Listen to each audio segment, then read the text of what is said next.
일상의 법률 정보를 낱낱이 공유한다. 스타그램! 안녕하세요. 100만 뷰를 꿈꾸는 유튜버 꿈나무 장정원 변호사입니다. 끝까지 치열하게 고민하는 법조계 예민 보스 이재민 변호사입니다. 의뢰인의 마음을 얻는 감성 변호사 남상진 변호사입니다.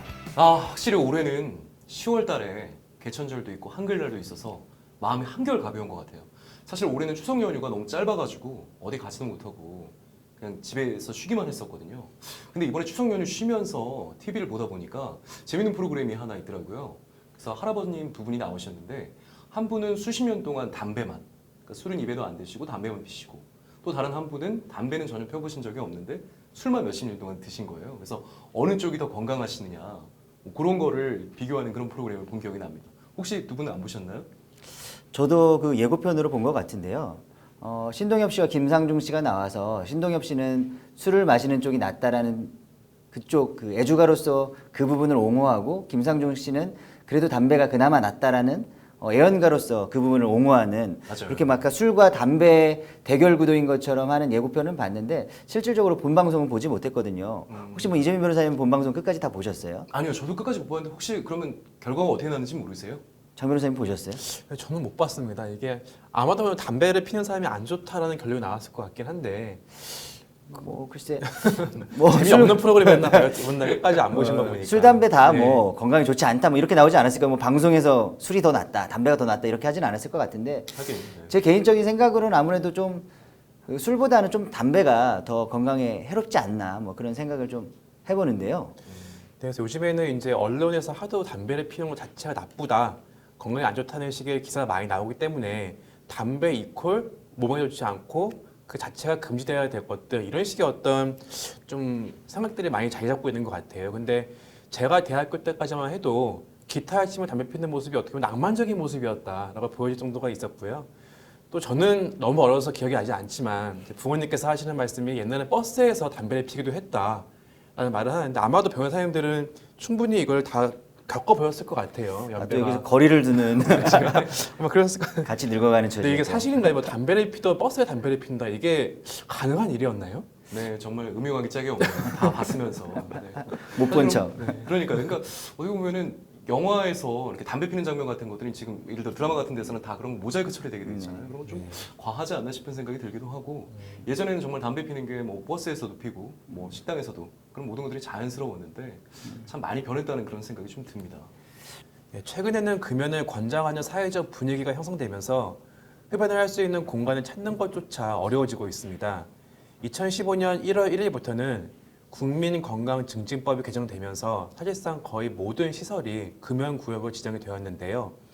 이에 대해서 흡연자들은 도대체 담배를 어디서 피우라는 것이냐는 불만을 제기하면서 금연구역만 지정할 것이 아니라 흡연을 할 수 있는 흡연구역도 지정해달라고 요청을 하고 있는 상황입니다. 결국 비흡연자가 간접 흡연을 하지 않을 권리와 흡연자가 흡연할 권리가 상충되고 있는 상황이라고 할 수 있는데요. 오늘 핫스타그램에서는 흡연 구역의 딜레마라는 주제로 이야기를 나누어 보도록 하겠습니다.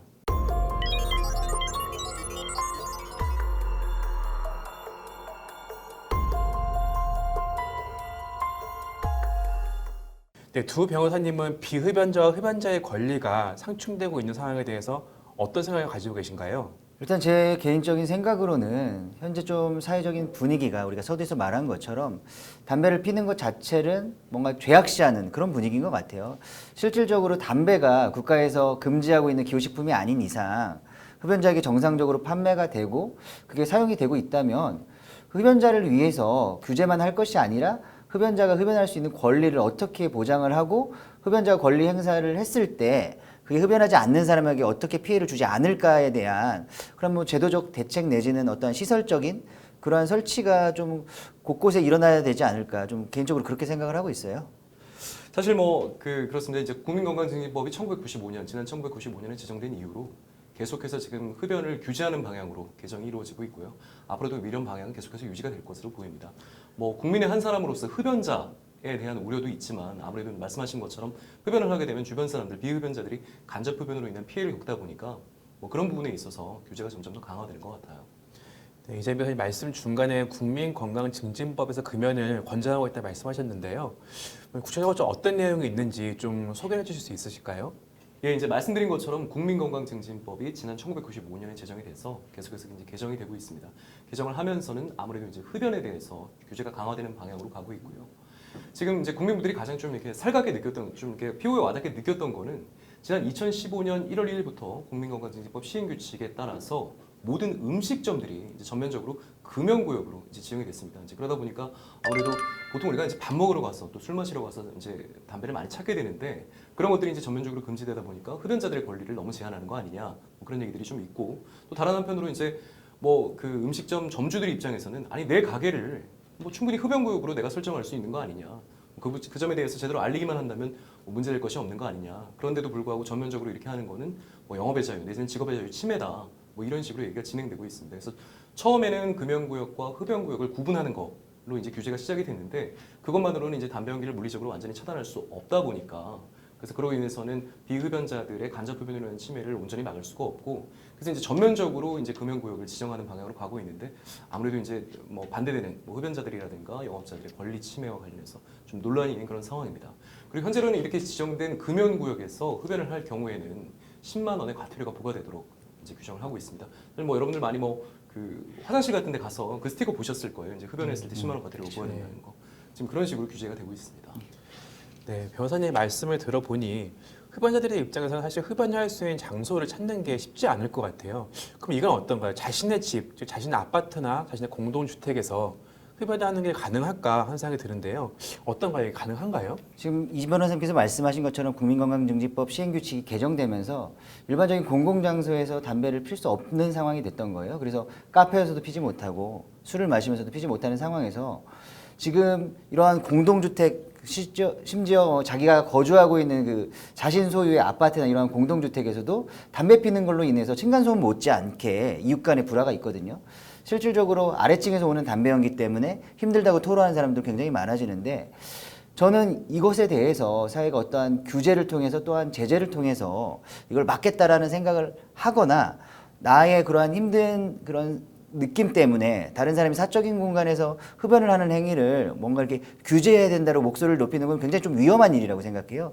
사회가 어떠한 행태에 대해서 항상 제재를 염두에 두고 대한다면 굉장히 위험한 사회가 될 수 있거든요. 저는 그렇게 생각을 해서 물론 나의 그런 담배 연기를 맞지 않을 만한 권리도 중요하지만 실질적으로 사적인 공간에서 그 사람이 자유롭게 흡연할 수 있는 권리도 보장되어야 되는 것이 아닌가 그런 생각이 들어요. 네, 뭐 지금 이런 식으로 좀 견해 대립이 일어나고 있는데요. 말씀드린 대로 이제 공동주택 같은 경우는 함께 이제 생활하는 공간이다 보니까 뭐 그런 문제들이 좀 더 두드러지는 것 같고요. 특히 이제 공동주택 못지않게 문제되는 게 이제 보행 중 흡연 문제입니다. 이제 저 같은 경우도 아침에 이제 기분 좋게 출근을 하는데 좁은 길에서 앞 사람을 따라갈 수밖에 없는 그런 상황에서 앞 사람이 이제 담배를 피는 경우가 가끔 있거든요. 그럼 이제 고스란히 그거 연기를 제가 맡게 되니까 어떻게 보면 하루의 시작을 그걸로 망치게 되는 경우도 있는 것 같아서 도로에서 흡연 좀 규제될 필요가 있지 않는가 뭐 그런 생각이 듭니다. 사실 저도 예전에 뭐 지금은 뭐 담배를 끊은 상태, 뭐 끊은 상태라고 하기 어렵고 담배를 참고 있는 상태라고 항상 얘기하고 다니는데 뭐 참을 때도 있고 못 참을 때도 있긴 한데 담배를 태울 때 그 담배를 피고 있는 상태에서 저도 그 보행 중 흡연은 굉장히 해서는 안 되는 행동이라고 생각을 많이 했거든요. 그 이유 중에 하나가 담배 연기뿐만 아니라 실제 사례로 그 보행 중 흡연을 하면서 손을 흔들면서 다니잖아요. 근데 그 담배에 뒤따르던 아이의 눈에 그 담배 불이 닿아서 아이가 실명 위험 내지는 실명을 당했다 뭐 이런 좀 사건 사고도 일어났던 것 같고요. 그러다 보니 실질적인 간접 흡연 말고도 다른 사람에게 피해를 줄 수 있는 얼마든지 위험한 행동이 있기 때문에 보행 중 흡연은 아무래도 제 생각으로는 좀 그거에 대해서는 좀 규제하는 것은 적절하다는 생각이 들어요. 그러니까 보행 중에는 좀 흡연이 제한되게 되고 다만 이제 보행을 하다가도 흡연할 수 있는 장소를 찾을 수 있어야 되는 거겠죠. 그러면 지금 같은 경우는 흡연구역 소위 이제 흡연구역이라는 것들이 많이 마련돼 있지 않나요? 네, 그렇게 하지만 지금 흡연구역은 많은 분들에게 생소할 것 같아요. 그래서 그 단어 자체가 생소할 정도로 사실은 부족한 것이 현실인데요. 남성님께서 어떤가요? 지금 강남이나 이제 그 역삼동 지역 쪽에 흡연구역이 좀 일부 설치되어 있는 걸 알고 있는데요. 혹시 그 어떤 뭐 어느 정도 설치가 되어 있는지 어떤 그 수량에 대해서 아시는 게 있을까요? 일단 서울 시내 말씀하셨던 것처럼 서울 시내 금연구역과 흡연구역을 뭐 제가 정확하게 비교한 건 아니지만 그 개인적인 소회를 얘기해 보면 가장 이제 우리나라에서 가장 번화가라고 할 수 있는 강남구역 자체는 그 큰 길은 대부분 다 전면적으로 금연이 실시가 돼 있고 그 뒤쪽에 별도의 흡연구역이라고 지정된 것이 아니지만 그 술집 골목골목마다 흡연하는 분들이 많은 걸로 보이고요. 또 저희 법무법인이 지금 역삼동에 위치하고 있는데 그 역삼동 근처에 보더라도 그 많은 직장인들이 정확히 여기가 흡연구역이어서 흡연을 하는 건지 아니면 금연구역을 피해서 몰려들다 보니 거기서 흡연을 하다 보니 자연스럽게 흡연구역처럼 형성이 된 건지 알 수 없을 만큼 흡연구역이라는 어떠한 지정이 돼 있거나 이렇지는 않는 것 같아요. 기본적으로 이제 담배라는 것이 금지되지 않은 기호식품이다 보니까 금연구역이 아닌 곳에서는 얼마든지 흡연이 가능하다 이 입장이 돼야 되는 건데 금연구역의 표시도 정확하게 인식하기 쉽지 않게 돼 있고 설령 돼 있다 하더라도 뭐 지금 흡연자들이 정확한 흡연구역을 알지 못하기 때문에 금연구역과 흡연구역을 구분하지 않고 좀 흡연행위를 하는 것들이 있지 않나 그런 생각이 들어요. 사실 이제 그 지금 흡연구역들을 이렇게 지정을 하고 있는데 말씀하신 대로 뭐 흡연구역의 위치 파악이 좀 어렵고 게다가 위생관리 같은 것들도 좀 문제가 많이 있었습니다. 그래서 최근에는 이제 소위 IoT 기술을 활용해서 뭐 이런 부분들을 개선하기 위한 기술적인 노력이 지금 진행 중이라고 하니까요. 앞으로는 좀 개선되지 않을까 싶습니다. 그래서 흡연에 대한 규제 자체는 앞으로도 강화될 것으로 보입니다만 사실 뭐 흡연의 문제가 일부 국민 중에 정말 일부에 국한되는 그런 문제는 아니기 때문에 그야말로 뭐 사회 통합이라는 차원에서도 이런 문제를 좀 조화롭게 해결할 수 있도록 뭐 흡연구역의 정비 같은 것들이 좀 이루어져야 되지 않을까 싶습니다. 이 변호사님 말씀처럼 이 흡연구역이라든지 흡연자의 권리에 대한 개선 방안이 보장되지 않는 한 사회적인 균형이 맞지 않는 것 같아요. 실질적으로 금연 인구가 많은지 흡연 인구가 많은지 절대적인 뭐 비교를 해볼 수는 없겠지만 사회 전반적인 분위기 자체는 금연 쪽으로 손이 많이 들어지는 것 같은데 실질적으로 흡연자들은 담배를 구매하면서 많은 세금을 내고 있거든요. 그 세금이 뭐 국민 건강 내지는 보건 정책에 사용되긴 하겠지만 그 중에 일부라도 흡연자들이 흡연할 수 있는 공간을 확보하거나 구역을 확보하거나 또 그 구역을 관리하는 곳에 사용되는 게 좋지 않을까 그런 생각이 들어요. 일례로 이제 유동인구가 가장 많다라고 볼 수 있는 서울에 있는 강남 고속버스 터미널이나 인천에 있는 인천공항 같은 경우도 그 바깥에 흡연구역이 있거든요. 근데 실질적으로 거기가 어떻게 보면 가장 많은 사람들이 드나드는 곳이어서 어떻게 보면 대표적으로 좀 잘 관리가 돼야 되고 시설이 설치되어야 된다고 생각을 하는데 직접 가서 보면 그 안에 위생관리도 잘 되어 있지 않고 환기시설도 잘 준비되어 있지 않고 그러다 보니 흡연자들이 흡연구역을 찾아서 들어왔지만 그 안에서 흡연하기가 어렵다라는 판단하에 그 바깥으로 조금씩 편법을 이용해서 나오고 그러다 보니 길을 지나다니는 사람들이 피해를 입고 이게 좀 악순환의 반복인 것 같은데 실질적으로 이것은 금연을 원하는 그 혐연권을 주장하는 간접흡연의 피해를 방지해야 된다고 주장하는 분들과 흡연권을 주장하는 분들 간의 개인적인 어떠한 의견 대립으로 끝날 것이 아니라 사회에서 제도적으로 해결을 할 수 있는 충분히 그걸 고민해봐야 되는 좀 시점이 오지 않았나 그런 생각이 듭니다. 네, 남 변호사님께서 이제 세금을 투입해야 한다는 그런 취지의 말씀을 해주셨는데요. 실제로 강남구를 예를 들면 약 3만 개의 금연구역이 있는데 반해서 흡연구역은 205개에 불과할 정도로 사실상 흡연자의 권리는 거의 보장되고 있지 않습니다. 국가에서 담배로 인해 걸어들이는 연간 세금이 약 3조 5천억에 달한다고 하는데요. 적어도 그중 일부는 흡연자를 위해서 흡연 부스를 설치하는 등 이거 사용을 좀 해야 되는 것이 아닌가 하는 생각이 듭니다. 뭐 외국 같은 경우는 좀 어떻습니까? 사실 어떻게 보면 규제가 뭐 우리나라보다 더 강하게 이루어지고 있을 것도 같고 더 한편으로 생각해 보면 뭐 담배를 좀 자유롭게 인정하는 분위기가 있을 수도 있을 것 같은데 혹시 뭐 알고 계신 바가 있나요? 네, 홍콩과 이탈리아 예를 들면요. 홍콩은 75만 원의 벌금을 낼 수도 있고 이탈리아는 40만 원의 벌금을 부과받을 수도 있습니다. 즉 우리나라와 비교했을 때 상당히 좀 많은 액수를 부과하고 있기 때문에요. 흡연자들에게 액수 자체가 주는 부담감이 상당한 것으로 보여지고 있습니다. 지금 외국의 사례를 말씀하셔가지고 제가 예전에 유럽 여행을 갔을 때 좀 기억이 나서 좀 말씀을 드리자면 일단 제가 유럽에 가서 느꼈던 가장 큰 것 중에 하나가 뭐냐면 이 사람들 굉장히 그 실외에서의 흡연에 대해서는 엄청 자유로운 거예요. 어떤 뭐 아주머니께서 아이 유모차를 끌고 가시면서 담배를 피더라도 주변에서 어떤 이상한 시선으로 쳐다보지도 않고 뭐 부부가 서로 얘기를 하면서 담배를 들고 술잔을 들면서 테라스에서 얘기하는 모습도 많이 보이고 저희 아내랑 여행을 갔을 때도 마찬가지로 그 실외 테라스에서는 흡연구역이 당연하게 원칙적으로 되어 있는 거기 때문에 실제로 우리나라의 기준으로 보게 되면 굉장히 차이가 큰 거더라고요. 이게 문화적인 차이일 수도 있지만 아무래도 그 실내에서는 전면적인 금연을 주장하고 그 실외에서는 또 흡연자의 권리를 보장하는 좀 그러한 균형을 맞추는 게 아닌가 싶고요. 또 한편으로 또 제가 터키를 갔을 때는 거기에 좀 기본적인 이슬람 문화권이어서 그런지 좀 술에 대해서는 오히려 좀 더 엄격하지만 담배에 대해서는 좀 관대하다고 하더라고요. 그래서 해외 사례를 일률적으로 판단할 수는 없지만 문화적인 그 배경에 따라서 좀 제각각이지 않을까 좀 그런 생각이 들어요. 그 흡연이 건강에 좋지 않은 행위인 것은 분명하지만 그렇다고 담배 판매 자체를 금지시킬 수 있는 것은 아니기 때문에 흡연 행위를 무조건 막는 것이 능사는 아닐 것입니다. 즉 흡연자의 권리를 지나치게 제한하고 있는 불균형을 균형을 맞추기 위한 노력이 어느 정도는 수반되어야만 할 것으로 보여집니다. 흡연자와 비흡연자 모두 우리나라 국민이기 때문이죠. 부디 흡연자와 비흡연자 모두의 권리가 최대한 보장받을 수 있는 제도가 제대로 정착되었으면 하는 바람입니다. 지금까지 핫스타그램이었습니다.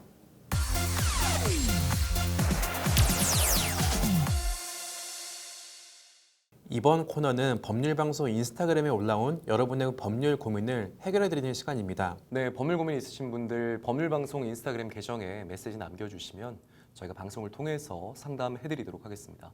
그럼 오늘 보내주신 사연 만나보시죠. 중학교에 다니는 아들이 언제부터인가 부쩍 말이 없어졌습니다. 처음엔 사춘기인가 보다라고 했죠. 그래서 저도 아이의 신경을 건들지 않으려고 부단히 노력했는데요. 제가 어리석었습니다. 알고 보니 아이는 또래 친구들에게 왕따와 폭행을 당하고 있었습니다. 어머, 너 등에 이 멍짝은 뭐야? 대체 요즘 뭐하고 다니는 거야? 어? 아무것도 아니야. 그냥 넘어져서 먹는 거야. 뒤로 넘어져서 등에 이렇게 큰 멍이 생겼다는 거야? 아이는 처음에는 아무리 물어봐도 얘기를 하지 않더라고요. 겨우 설득 끝에 아이로부터 들은 이야기는 가히 충격적이었습니다. 엄마, 나 학교에서 사실 왕따 당하고 있어. 그리고 다른 학교 고등학교 형들이 매일같이 학원으로 찾아와서 돈도 빼앗고 때리기도 하고 그래. 뭐? 얘가 그런 일이 있었으면 엄마한테 얘기를 했어야지. 바보같이 왜 맞고만 있어? 나야 그러다 말겠지 했지. 근데 엄마, 나 요즘 정말 학교고 학원이고 가기 싫은데 다 그만두면 안 돼? 응? 엄마 나 좀 살려줘. 아이는 몇 개월 전부터 학교에서는 왕따를 당하고 있었고 학원에서는 다른 고등학교 선배들에게 폭행을 당하고 있었습니다. 정말 이제 글을 쓰는 지금도 하늘이 무너져 내리는 것 같은데 더 기가 막힌 건 학교 측의 반응입니다. 아니 선생님, 애가 학교에서 그렇게 왕따를 당하고 등에 멍이 들고 하는데 어떻게 선생님이 그거를 전혀 몰랐을 수가 있어요? 어머니 하나씩 마음 이해하지만 저희도 매달 설문조사를 하고 있어요. 아이들 인성교육에도 신경을 많이 쓰고 있고요. 제가 제역이 그렇게 맞는 아이들 다시는 그러지 않도록 이야기 잘 해보겠습니다. 아니요, 그거 갖고는 안 돼요. 학교 징계위원회인가? 학폭위인가? 그거 열어주세요. 저 절대 이대로 못 넘어가요. 아이고 어머니 그거 한 번만 더 생각해 보시죠. 재혁이도 이 학교 학생이고 걔들도 이 학교 학생인데 그리고 학교 이미지도 있고. 아니 글쎄 우리 아이보다 학교 이미지를 더 걱정하더라고요. 정말 이제 뉴스에서만 보던 일이 우리 아이에게 닥치니까 어떻게 해야 할지 모르겠습니다. 아이를 왕따시킨 친구들과 폭행을 한 선배 중에는 고2, 고3도 있었는데 다들 감옥에 보낼 수는 없나요? 네, 정말 부모님 입장에서는 자녀가 학교에서 이런 문제를 겪고 있다는 걸 알게 되면 정말 직접 나서서 뭐 다 해결해 줄 수도 없고 참 마음이 아프실 것 같아요. 요즘 아이들 같은 경우 이제 신체는 이미 성인에 이르는 성인과 유사한데 뭐 정신은 미성숙한 상태다 보니까 뭐 이런 정말 어려운 문제들이 많이 생기고 있는 것 같습니다. 네, 변호사님이 이렇게 진지한 목소리를 들으니까 참 적응이 안 되는데요. 연기를 할 때마다 참 이재현 변호사, 남상진 변호사님의 연기력이 날이 갈수록 정말 일취월장하고 있는 것 같습니다. 이게 참. 네, 네. 충무로 감독님 연락 주십시오. 남 변호사님께서는 최근에 아무래도 딸을 출산했었기 때문에 아무래도 다른 저희보다는 부모의 마음을 좀 더 잘 이해하실 것 같은데요. 만약 그 딸 다현이가 만약 학교 폭력의 피해자가 되었다. 생각해보시면 마음이 어떠실 것 같으세요? 딸을 출산한 건 제가 아니라 제 아내가 출산을 했고 저는 옆에서 열심히 격려를 해줬는데 아무래도 이러한 학교 폭력 사건을 접하다 보면 예전에 자녀를 갖기 전에는 아무래도 머릿속으로만 그려졌던 것들이 이제 좀 심정적으로 감정적으로 공감이 되는 것 같아요. 지금 저희 아이는 이제 돌이 지나지 아직 뭐 한 달 정도만 지나면 이제 돌인데 이제 좀 주변의 물건을 잡고 딛고 일어서고 뭐 움직이려고 하고 이러고 있는데 그러다가 한 번씩 넘어질 때가 있어요. 그러면서 뭐 이마에 멍이 들기도 하고 엉덩방아를 쿵 쪄서 울기도 하고 그러는데 그럴 때마다 깜짝 놀라기도 하고 이마에 멍이 든 걸 보면 오히려 다 제가 다쳤으면 좋겠다 생각이 들 정도로 마음이 아픈데 이 사연자분처럼 자녀분이 학교폭력의 피해자로서 그렇게 좀 부모님 모르게 오랜 시간 그런 고통을 받았다는 걸 나중에 알게 되면 대체 그 심정이 어떨까 차마 뭐 설명할 수 없을 정도로 힘드셨을 것 같아요. 사연 자체는 무척 안타까운데 저는 이 사연을 보고 반가운 생각이 들었던 게 저희 법인에서 학교 폭력은 물론이거든요. 나아가서 청소년 문제 전문가가 있습니다. 뭐 이 관련된 사건은 물론 많은 다수의 대중 강의를 뭐 이미 뭐 잘 멋지게 수행한 바가 있는데요. 장정은 변호사가 아무래도 이 부분에 대해서는 뭐 좋은 답변을 들려드릴 수 있을 것 같습니다. 청소년 전문가. 그렇죠. 네. 저희가 실제로 이제 학교 폭력 사안에 대해서 경험을 해보면 점점 잔인해지고 있는 게 잔인해지고 있습니다. 최근 사례로 초등학교 2학년 학생들이 학교 폭력으로 인해서 법적 분쟁이 발생하기도 하였습니다. 그 사안의 내용이 성폭행 내용이기 때문에 더 좀 약간 충격적이었는데요. 이렇듯 학교 폭력이 빈번하게 발생을 하면서 학교 폭력에 대해서 법적으로 대응하는 방법이 어느 정도 정형화되어 가고 있습니다. 학교 폭력의 피해자가 가해자에 관하여 법적으로 취할 수 있는 조치에는 크게 세 가지가 있는데요. 먼저 학교장에게 학교폭력 예방법상의 처분을 요청하는 방법을 생각해 볼 수 있을 것입니다.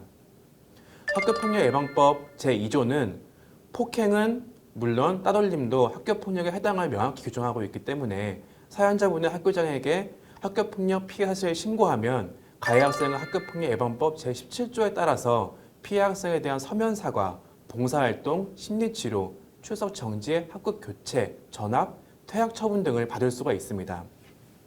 특히 학교폭력 예방법상의 처분을 받게 될 경우 학교폭력 가해 사실이 생활기록부에 기록이 되기 때문에 최근에는 가해 학생에게 큰 타격을 가하기 위해서 많은 학교폭력의 피해 학생의 학부모들이 학교폭력 예방법상의 조치를 요청하는 것을 학교폭력 피해에 관한 대응 방안으로 선호하고 있는 실정입니다.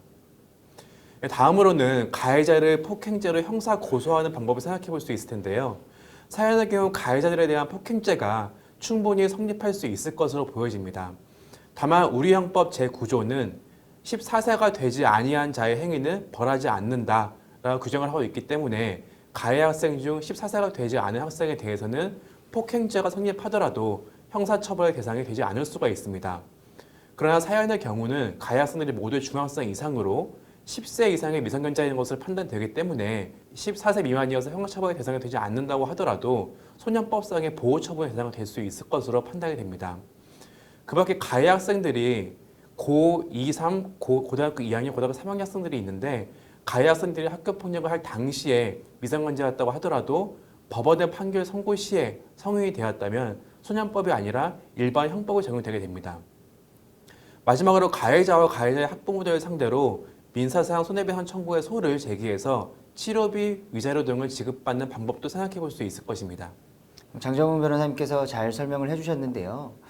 지금 이렇게 학교폭력과 같은 청소년들의 범죄가 날로 심각해지고 있는 것 같고 이에 따라서 좀 소년법을 개정해야 되지 않나 이런 움직임도 있는 것 같아요. 뭐 사회적인 여러 이슈들로 인해서 좀 이런 논의가 있었는데 정작 중요한 것은 예전의 그런 기준으로 이런 학교폭력이 아이들 간의 다툼이라고만 생각을 하고 그렇게만 치부하는 것은 굉장히 위험할 수 있을 거라고 보여요. 그러다 보면 가해 학생도 더 이상 교육되지 않고 더 엇나가게 되고 피해 학생 같은 경우는 정말 안 좋은 선택을 할 수 있을 그런 위기까지 직면할 수 있기 때문에 가정이나 학교에서 이런 문제를 민감하게 반응해야 될 것으로 보이고요.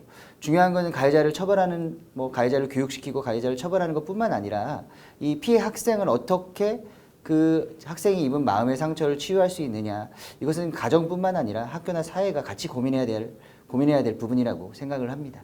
저도 학교 폭력 피해 학생의 학부모님과 이제 상담을 한번 한 적이 있었는데요.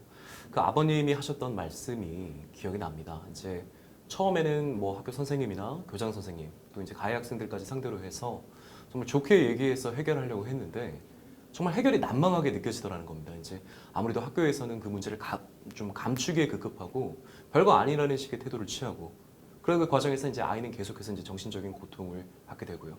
차마 그 모습을 계속 지켜볼 수 없어서 이분이 선택하신 방법은 학교에 가서 정말 난리를 피우는 거였습니다. 내가 정말 호락호락하지 않다. 그래서 그분은 이제 그게 꼭 가장 바람직한 방법이라고 할 수 있을지는 의문이지만 아이를 위해서는 정말 못할 것이 없었고 그렇게 해서 그나마 어떻게 해결을 얻을 수 있었는데 정말 일이 다 지나간 다음에도 씁쓸한 마음을 감출 수가 없었다. 이런 얘기를 하셨던 기억이 나는데요. 사실 어떻게 보면 아까 이제 사연에서 얘기했던 것처럼 가해자도 학생이고 또 피해자도 학생이고 또 피해 학생도 계속해서 학교 생활을 이어나가야 되다 보니까 이 제도적 해결만으로는 충분히 좀 채워지지 않는 그런 부분들이 있는 것 같습니다. 그러나 이제 청소년은 뭐 나라의 미래고 또 누구에게나 생길 수 있는 문제이만큼 이게 단순히 개인의 문제에 그치는 것이 아니라 우리 사회 전반적으로 이 해결책을 위해서 다각도로 좀 모색해 볼 필요가 있지 않나 싶습니다. 예, 오늘 그 사연자분께 뭐 부족하게나마 상담을 해드렸는데요. 달리 뭐 고민 있으신 분들께서는 법률방송 인스타그램에 메시지로 남겨주시면 저희 법무인 산하 변호사들이 방송을 통해서나마 최대한 성심성의껏 답변 드리도록 노력하겠습니다. 예, 금연 및 흡연 이야기부터 여러분들의 사연까지 함께한 법스타그램. 오늘 순서는 여기까지입니다. 네, 지금까지 법무법의 산하의 장정훈, 남상진, 이재민 변호사였습니다. 일상의 법률 정보를 낱낱이 공유한다. 법 스타그램.